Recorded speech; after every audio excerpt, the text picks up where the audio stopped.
Dai ndakaziva izvi ndisati ndatanga kuita zvokurima. Gardening involves a lot of patience. Panoda mwoyo murefu.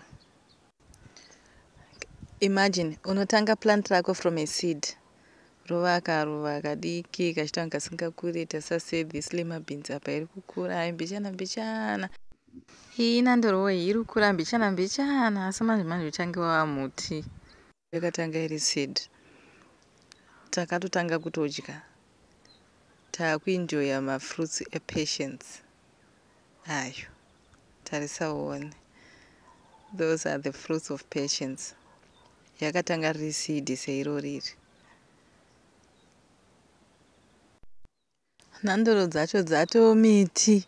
Yatomiti chaiyo. Asi zvakatora nguva.